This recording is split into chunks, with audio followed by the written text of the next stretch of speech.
अभी राजस्थान में कई उपचुनाव हुए थे। कई नगर पालिकाओं के थे, कई पंचायत समितियों के थे। विशेष रूप से कांग्रेस के प्रदेश अध्यक्ष गोविंद सिंह जी डोटासरा जी को एक संदेश देना था कि उनकी विधानसभा क्षेत्र के अंदर वो अपने प्रत्याशी को जिता नहीं पाए। हमारी भारतीय जनता पार्टी का प्रत्याशी वहां जीत गया। ऐसे ही कुल राजस्थान में 36 उपचुनाव हुए, जिनमें 12 नगर पालिकाओं के, 18 पंचायत समितियों के और 6 जिला परिषद के। उसमें से 28 पर भारतीय जनता पार्टी ने जीत दर्ज की है, 4 पर कांग्रेस और 1 पर बीएपी और 1 बीएपी समर्थित और बाकी निर्दलीय। ऐसे करके और भारतीय जनता पार्टी के पक्ष में जो राजस्थान की सरकार ने जो विकास के काम किए उस पर मोहर लगाने का काम जनता ने किया है। विशेष रूप से ऐसी सीटें जिसमें अलवर, ये अजमेर शहर के भी सीटें हैं, कई डूंगरपुर, बांसवाड़ा, बालोतरा, बाड़मेर, चित्तौड़, जयपुर के भी कुछ सीटें हैं। सभी क्षेत्रों में कोई एक विशेष की बात नहीं है। सभी क्षेत्रों में झुंझुनू, करौली, राजसमंद, सिरोही, और सिरोही की तो एक जिला परिषद की सीट 4167 वोटों से बीजेपी ने जीती है ना। सभी सीटें हमने बहुत अच्छे मार्जिन से जीत दर्ज की है। कई लोग हमारी पार्टी का विरोध करते हैं, जिनके खुद के घर उनसे संभलते नहीं और दूसरे के घरों पर पत्थर फेंकने का काम करते हैं, उनको अपना घर संभालना चाहिए। इसलिए ये तोहफा हम आज कांग्रेस के प्रदेश अध्यक्ष को इसी आपके माध्यम से भी दिलाना चाहता हूँ। वास्तव में वो यदि अपना घर संभालते तो ज़्यादा ठीक होता। केवल दूसरों पर आक्षेप लगाना ठीक नहीं है। हमारी कानून व्यवस्था एकदम चाक चौबंद है। हमने विकास के काम किए, वो धरातल पर उतरने लगे हैं। जो विकास के काम किए, चाहे सड़कों का मामला हो, पेयजल की व्यवस्था सुधारने का हो, बिजली की व्यवस्था सुधारने का हो, हमने किसानों को सम्मान दिलाने के दृष्टि से सम्मान निधि देने का काम किया हो, एमएसपी बढ़ाने का काम किया हो, इसके साथ ही चाहे कई प्रकार के जनता की मांगों को हमने व्यवस्थित रूप से सुधारने का काम किया हो। उन्होंने कई षड्यंत्र भी किए थे। कल भी एक अव्यवस्था उत्पन्न करने का उन्होंने प्रयास किया था। हमारी सरकार ने बहुत शानदार तरीके से अधिकारियों का समुचित उपयोग करके, जनप्रतिनिधियों का उपयोग करके उस कोई भी अप्रिय घटना हो सकती थी उसको भी रोकने में कामयाबी हासिल की। इसके लिए भी मैं हमारे मुख्यमंत्री जी को भी धन्यवाद देना चाहूँगा। दूसरा, मैं एक निवेदन और करना चाहूँगा। आप सबके माध्यम से मैं जनता से प्रार्थना करना चाहूँगा कि किसी की भी कोई भी मांग हो, वो उचित माध्यम से मांग उठाए। आम नागरिक को परेशान करने का प्रयास नहीं करे। कोई रेल यात्री कोई यात्रा कर रहा हो, वो कोई किसी मरीज को लेके जा रहा हो, किसी की बहन बेटी का इलाज कराने जा रहा हो, किसी को कोई डिलीवरी का मामला हो, ट्रेन में यात्रा कर रहा हो, और किसी को कोई गंतव्य स्थान तक पहुंचने का काम हो, ऐसे उसमें बाधा उत्पन्न नहीं करना चाहिए। उचित माध्यम है, सक्षम तरीके से अपनी मांग को रखे, इसमें कोई दिक्कत की बात नहीं है। मैं दूसरी बात और भी निवेदन करना चाहूँगा कि कल की जो अप्रिय घटना हो सकती थी उसमें कांग्रेस के नेता, उनको भी अपने भाइयों से प्रार्थना करना चाहिए था। चाहे सचिन पायलट जी को प्रार्थना करना चाहिए था कि ऐसा कोई भी काम मत करो, रेल रोकने जैसा काम मत करो। उन्होंने स्टेटमेंट नहीं दिया, ये दुर्भाग्यपूर्ण है। ऐसे ही 3 दिन पहले पायलट जी और अशोक गहलोत जी मिले थे, पता नहीं क्या उनकी रणनीति तय हुई, उसी का परिणाम यदि ऐसा है तो ठीक बात नहीं है। यदि ऐसी स्थिति है, मैं यदि शब्द प्रयोग कर रहा हूँ, मैं फिर से साफ कह रहा हूँ, यदि इन दोनों के मिलने से यह स्थिति उत्पन्न हुई है तो दुर्भाग्यपूर्ण है। कभी भी ऐसा अप्रिय, मतलब मैं फिर से निवेदन करूं, मांग करने का अधिकार है सब, लेकिन उचित माध्यम से करो, आम नागरिक को परेशान करने का काम नहीं करें, और कोई भी ऐसे कोई प्रोवोक करने का प्रयास करे, किसी को और उग्र करने की कोशिश करे, ये दुर्भाग्यपूर्ण है। क्या लगता है कि अशोक गहलोत और सुशील पायलट की जो मुलाकात थी वो कहीं ना कहीं सुधार आंदोलन से जुड़ी? मैंने यदि शब्द इसीलिए प्रयोग किया कि यदि उसका दुष्परिणाम है तो दुर्भाग्यपूर्ण है। और अध्यक्ष जी, अप्रिय जो घटना आप कह रहे हो, ये अप्रिय घटना के लिए जो भीड़ जुटाने का काम था, ये तो आप ही के कैंडिडेट के द्वारा किया गया। आप नहीं, वो निकल गए थे समझौता करके, बातचीत करके, और शांतिपूर्वक निकल गए थे, उसके बाद में हुआ। वो तो आप भी जानते हो, मेरे कहने से नहीं, आप सबको पता है, आप सब जागरूक पत्रकार हैं, आप समाचार जगत के आप रह रही हैं, तो आपको सबको पता है कि कब ये घटना हुई, उसके निकलने के बाद ये घटना हुई, ये ठीक बात नहीं है। उन्होंने पहले सरकार से वार्ता करने की बातचीत नहीं हुई आपके स्तर पर? हुई ना, बात हो गई, समझौता हो गया, खत्म हो गया, उसके बाद घटना क्यों करी?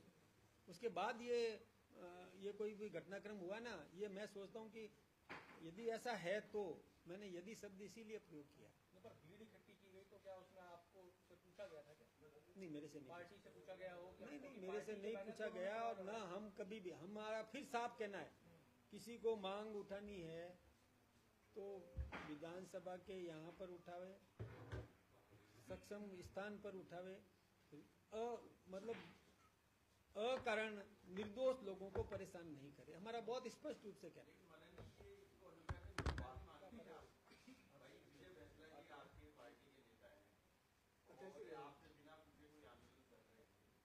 नहीं, मैं देखिए इस मामले में मैं इसलिए नहीं पढ़ता कि कोई सामाजिक मांग उठाता है कोई भी व्यक्ति, तो मैं, लेकिन स्थान चयन ये जैसे विधानसभा के सामने करो और कहीं भी करो, ये समझ में आता है, कलेक्ट्रेट पे करो और कोई सार्वजनिक स्थान, हॉल, मैदान ले लो, हॉल ले लो, लेकिन अकारण किसी राहगीर को परेशान करना ये ठीक बात नहीं है। पर उनके बयान आए निरंतर, उन्होंने कहा कि अब कोई वार्ता नहीं होगी, हम सरकार से बात करने नहीं जाएंगे, सरकार हम तक आए। कल उन्होंने जो भाषण दिया उसमें भी कहा कि जब आप किसी राजनीतिक दल से जुड़े होते हैं तो मजबूर होते हैं। नहीं, ये व्यक्तिगत बात है, हमारी पार्टी से कोई लेने देना नहीं, हमारी पार्टी से कोई लेने देना नहीं। आपके पास भी आए थे, मैंने उनकी बात सक्षम माध्यम से उचित तरीके से नेतृत्व तक पहुंचा दी और उसके लिए कार्रवाई हो रही है। धन्यवाद। हाँ, वो शायद हो सकता है, देखो क्या निर्णय करे, मैंने बात पहुंचा दी। पर वो छात्र भूख हड़ताल में बैठे हुए हैं, 3 कल अस्पताल में। मैंने उनकी बात पहुंचा दी और उचित माध्यम से बात पहुंचा दी, सक्षम नेतृत्व तक पहुंचा दी, वो निर्णय कर रहे हैं, उचित ही निर्णय होगा।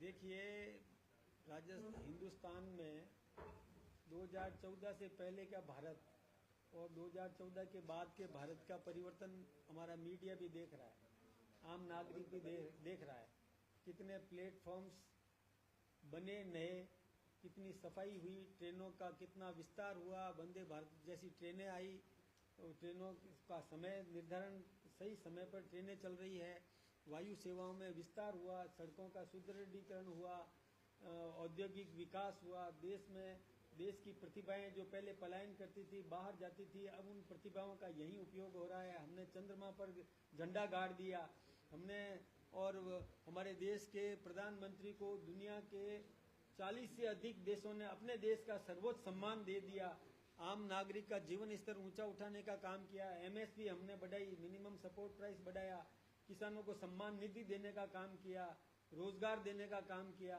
हमारे सभी मामलों में, सभी क्षेत्रों में पेयजल, पाकिस्तान को 3 दिन के अंदर घुटने टेकने के लिए मजबूर कर दिया। ये कोई कम बात नहीं है। हमारा ब्रह्मोस आज विदेश मांग कर रहे हैं। पहले हम शस्त्र खरीदा करते थे, अब शस्त्र बेचने की स्थिति में आए हैं। राजस्थान ने भी विकास किया है। ये ERCP का काम वसुंधरा जी के समय में शुरू हुआ। गहलोत साहब 5 साल तक कुंडली लगा के बैठे रहे, कुछ भी नहीं किया। भजन लाल जी ने आते ही वो काम भी कर दिया। भजन लाल जी ने यहाँ कम इन राजस्थान, मेक इन राजस्थान का काम भी किया। 35 लाख करोड़ के MOU हुए यही। और इसके अलावा सोलर में हमने सब्सिडी देने का काम किया। घर घर बिजली पैदा होगी, इससे हम बिजली में आत्मनिर्भर बनने लगे हैं। उस स्थिति में हम आए हैं।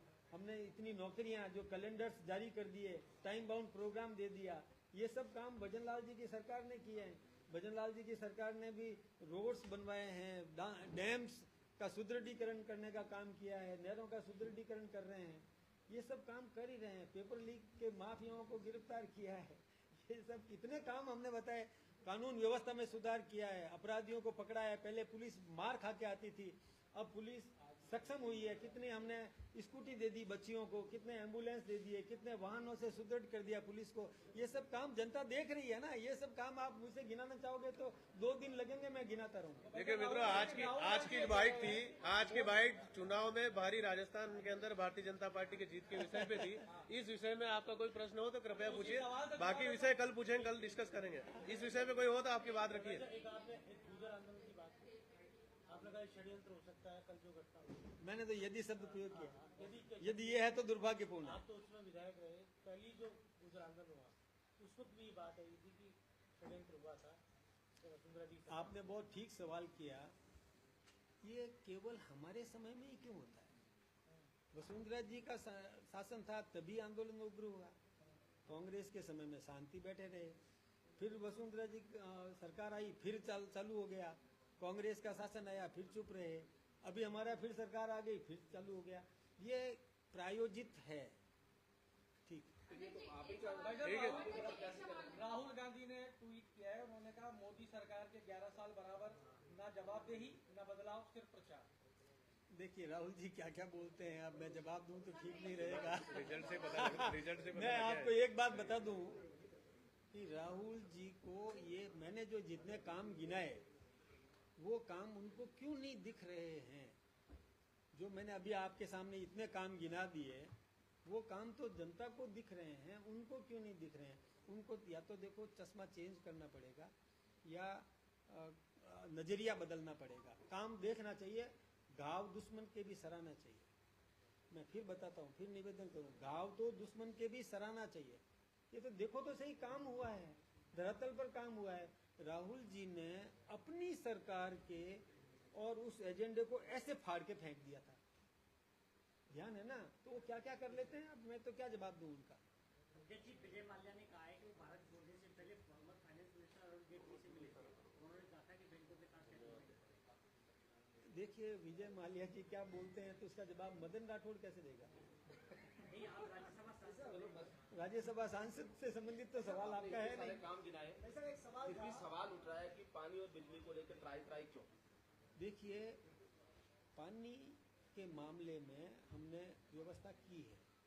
पानी के मामले में जैसे ERCP हुआ तो ये 16 जिलों को लाभ मिलेगा। हरियाणा से पानी लाने का जो हमने अभी सहमति ले ली है, उससे हमारा गंगानगर अलवर तक, ये हनुमानगढ़ और इस बेल्ट को पानी मिलेगा। इसके अलावा भी हमने पानी की व्यवस्था पूरी करी है। जबकि मैं आपसे फिर बताऊं, पहले की सरकार ने ये जो योजना थी उस योजना को पूरा नहीं किया, जेल गए हैं, गिरफ्तार हुए हैं। ये आप सबके सामने है। वो जेल भी गए, गिरफ्तार भी हुए, क्योंकि उन्होंने टंकी बना दी, कनेक्शन नहीं किया, पाइपलाइन लगा दी, प्रेशर मेंटेन नहीं हो रहा है, प्रेशर देते ही वो पाइप फट जाता है। ऐसे ऐसे काम किए तो उसके कारण से उनको सजा भी भुगतनी पड़ रही है। हम सुधार कर रहे हैं, किसी को प्यासा नहीं रहने देंगे, पूरी व्यवस्था करेंगे, चाक चौबंद बिजली की व्यवस्था, पानी की व्यवस्था हम सुव्यवस्थित करेंगे। नहीं ऐसा मत पहली घटना हुई है, एक घटना में आपके ध्यान देना चाहूँगा, पता नहीं होगा, संभवतः पहली घटना हुई है। आपके कैबिनेट मंत्री मदन दिलावर, उनको एक टीचर ने 5,000 रुपये रिश्वत देने का प्रयास किया और उन्होंने उसको बेनकाब किया, जेल भिजवाया। किस रूप में इस पूरे घटनाक्रम को लेकर? तो अच्छा काम किया ना, अच्छा काम किया। किसी की इतनी हिमाकत हो कैसे सकती है, उसको निश्चित रूप से दंडित किया जाना चाहिए। होती है ये सब, देखिए क्या क्या करते हैं, सीधा चुनाव में जीत नहीं सकते, सीधे मैदान में आकर के जनमत प्राप्त कर नहीं सकते, ऐसे हथकंडे अपना के बदनाम करने की कोशिश करेंगे।